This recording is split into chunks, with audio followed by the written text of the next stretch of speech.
welcome back to the Citytilidie channel. We continue our history of Manchester City since 1880, so a long way. As I'm recording this, I'm up to the mid-70s in the old days, but this is of course a look at 23-24 season. We've got up to March, and this is part 1 of 2. Only 5 games to be played in March, but they would have big effects on City's season this season.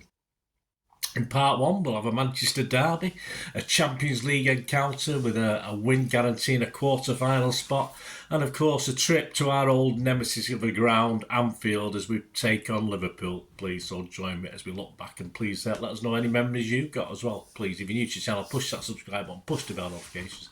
Everything City, past like this, present, and as long as I can keep going. So stay with me, guys. It'd be great to have you on board. Leave us your comments and memories. As I said, it'd be great. I'll respond. I'll give you a like. And please, if you love City like I do and love City's history, please give me a like for this vlog, guys. Push that like button. It'd be much appreciated. Right, first up, the 3rd of March. Yes, the Manchester derby, the 192nd Manchester derby. It ended City 3, United 1. Yes, match day 27. It was a 3:30 p.m. kickoff. Atmosphere was okay. It's fine.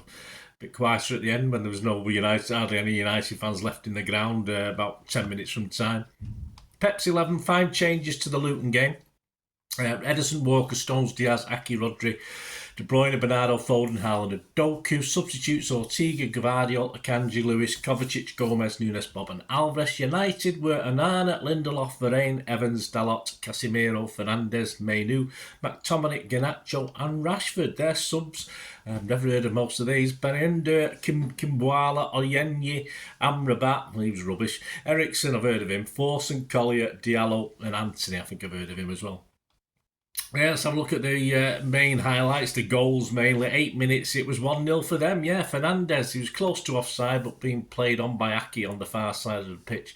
He ran onto a simple long kick from Onana and shielded the ball from Diaz on the edge of the area. He turned and laid it back to Rashford, who ran onto the ball from deep and rifled a languid first-time shot from 25 yards. Flew past Ederson, wasn't stopping that one. Hit the underside of the bar and bounced into the net. I mean, Rashford didn't do much more during this game, in fairness. 45 minutes, Rodri, 18 yards from goal, clips a pass towards Foden on the other side of the area. He cushions a precious header back across to Haaland. An open goal, surely the net's going to bulge, and he somehow volleys the ball over the bar from 3 yards rather than just putting his head on it. So, yeah, not great. Half time, we're losing 1-0, but I was still confident. I was still confident before the game.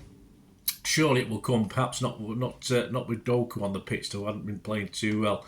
Second half, 55 minutes, it's 1-1. Yeah, United break ends with Rashford falling over after a challenge from Walker. Ten Hag got himself booked for complaining about it, but there wasn't much, to be honest, to make Rashford go down. Then a wee bit later, Rodri gave Foden the ball 20 yards from goal to the right of centre. Foden cut across Lindelof on his left foot and arrowed a thrilling drive that flew across Onana and into the top corner. What a goal. We had a great view behind the goal. If no net, I'd have caught it, I think. Well, I would have tried anyway, I can dream. Yellow for Cloud Ten Hag, who complains and whinges.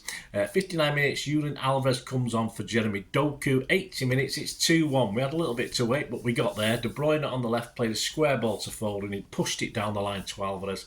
Ran onto the 1-2 and swept a crisp low shot into the far corner. Onana got a hand on it, but couldn't keep it out. He wasn't great for that one, but do we care? Not particularly. 2-1, plus 8 minutes injury time. 92nd minute, we sort it all out. It's 3-1. Amrabat dispossessed very easily 20 yards from goal by Rodri. Played an early pass through to Haaland, who opened his body to shape the ball into the far corner with his left foot. Sort of makes up and kills the game, though possibly dead as a dodo anyway. 96 minutes, Foden's replaced by Bob. Summary, yeah, class told in the end. The table, Liverpool top, 63 points, City 62 points. They've got a 4-goal advantage on us as far as goal difference. And Arsenal sat in 3rd on 20 played 26, or a game less, on 58 points. So they will be having a big say this year, won't they? Or hope. I think they will, because I'm recording this in March, so I don't know. United are 6, played 27, 44 points, mind the gap. Match stats, 27 shots, 8 on target for us, so Them 3 shots, 1 on target, not very good. Possession 74%. Percentage accuracy of the passes 91% for us, just 79 for that lot. XG philosophy, yeah, I won't even go into it. Haaland's first half missed 0.93 of a chance that was. I thought it was 1.00 in fairness. United XG of the second half was 0.00. The headlines, Manchester Evening News front page, formidable. Phil inspires City derby win after Rashford thunderbolt. The back pages, the Mirror's David McDonald, shooting star sniper Phil fires City to derby win as Pep hails him as the best player in the league. Manchester Evening News, City's feel-good factor.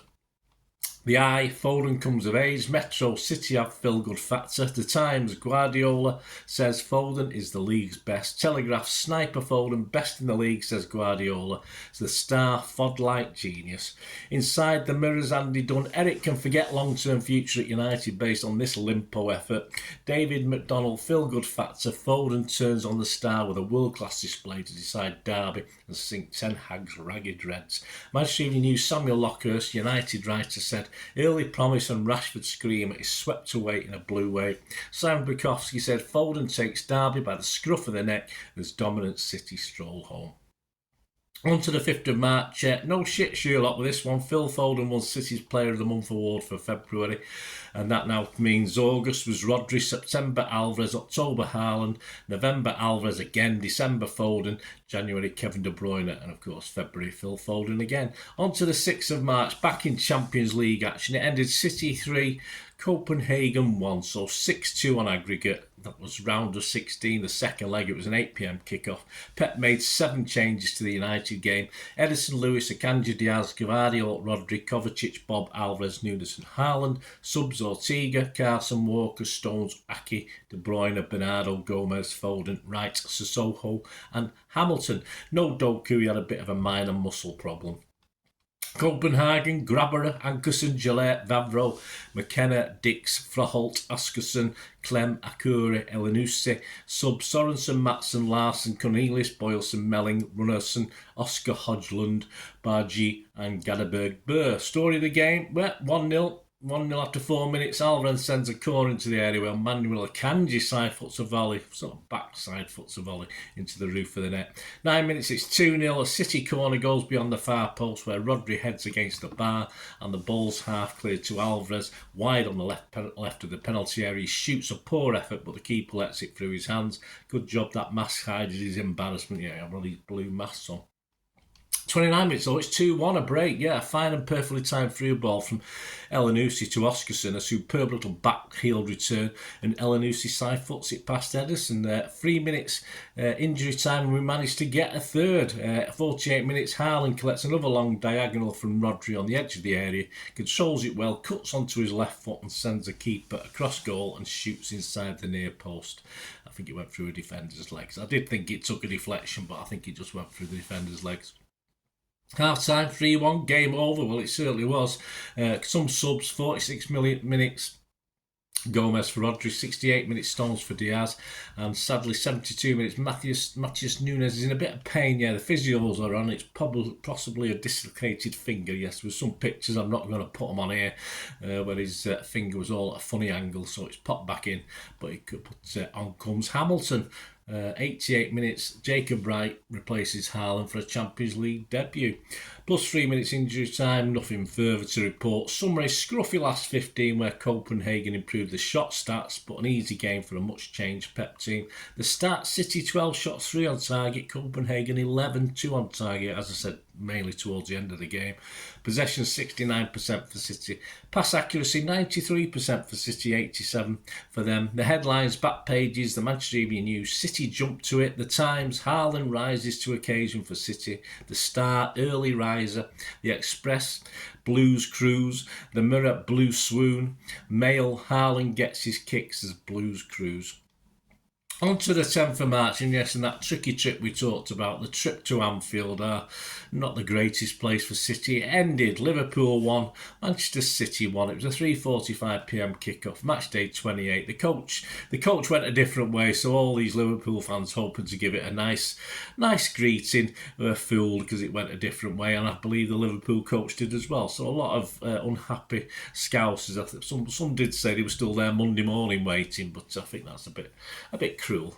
Pep's 11, 6 changes to Copenhagen. Ederson, Walker, Stones, Akanji, Aki, Rodri, De Bruyne, Bernardo, Alvarez, Foden and Haaland. On the bench, Ortega, Diaz, Kovacic, Doku, Gomez, Gvardiol, Nunes, Bob and Lewis. I was surprised there was no Diaz for this one.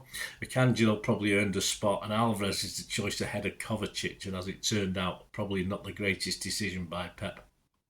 Scousers, Kelleher, Bradley, Quadasai, Van Dijk, Gomez, Endo, Sublosai, McAllister, Diaz, Nunes, Elliott, I can never say that. Substitutes, Adrian, Robertson, Tsimikas, Salah, Gakpo, McConnell, Clark, Nello and Kuma. Some good young lads for Liverpool actually. 23 minutes, it was 1-0 for City. Bernardo reaches the byline from where he dinks across to Haaland, waits at the back post, but Van Dijk manages to head it behind for a corner, but from the corner we get a training ground set piece. De Bruyne flashes the ball to the front post where Stones runs into space. Keeper gets a hand on it, but he can't keep it out. All thanks to Aki blocking off. Was he obstructing? McAllister? No, I don't think they have the obstructing rule anymore, do we? Rodgers booked just before half-time. At 1-0, I said a pulsating first half, both teams at it, both teams making errors, both teams playing some nice stuff. A training ground corner is the difference. Second half, it didn't take long though, 47 minutes, a terrible back pass leaves Ederson in trouble and Nunez beats him to the ball before being taken out by the keeper. A couple of stupid moments for City. Ederson is booked and injured and perhaps could have done better as well, but Aki sold him a little bit short. 60-40, Aki's mistake to Ederson's, I think, that one. 50 minutes, it's 1-1. Ederson guesses right, but can't get to the McAllister penalty. 55 minutes, it didn't take long. He probably should have been on for the penalty. Ortega gets its top off and gloves on. It's been a dreadful start to the second half. We lacked composure. Bernardo was doing silly things. We sort of lost control of the game, but we survived. And it got to the very final minutes when it looked as though we're seeing out a lovely 1-1 draw. And we did, but not before Doku gets the ball and then catches McAllister in the chest. All sorts of newspaper, how VAR doesn't work. Klopp went mad with the referee, etc, etc. XG Philosophy said it was a 0.99 chance of a penalty, so I replied bollocks to him. I didn't agree with that from them, so I'll have to find another XG. I think they talk garbage. Anyway, we got away with it. At the time, it didn't look that bad to me. Of course, some of those still pictures that'll be on screen, it does look bad, but that's what a still picture does. He sort of got the ball. He was just flicking up with his leg rather than anything deliberate, and the Liverpool player decided to run into him to try and get the penalty. Hey, there you go. But a point that didn't seem likely after that equaliser. Despite Liverpool being a bit wasteful with their chances, we also had a couple of really close efforts hitting the bar, hitting the post, but no doubt overall they just about edged it.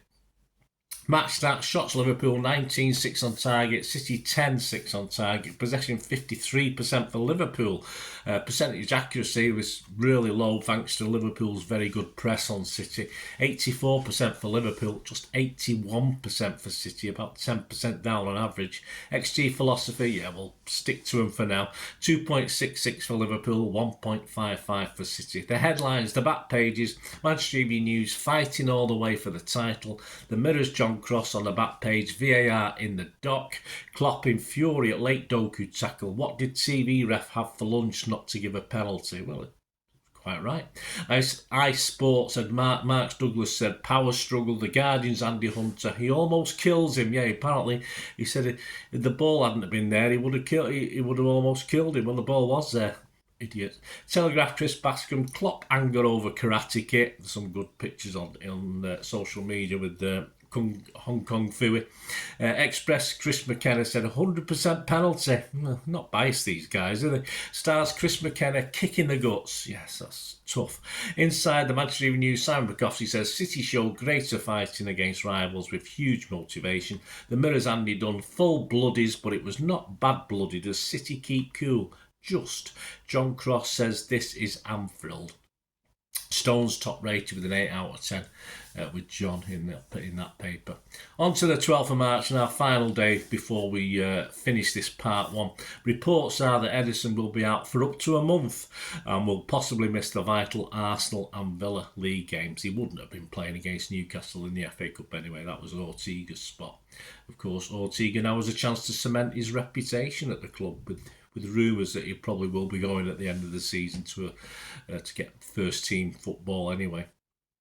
So join me in part 2 as we hope to book another trip to Wembley with Newcastle, the visitors in the quarter-final to the Etihad. We hope to get to a semi-final at Wembley again, and we will welcome league leaders Arsenal on the last day of the month to the Etihad for what appears to be a potential cracking game, doesn't it?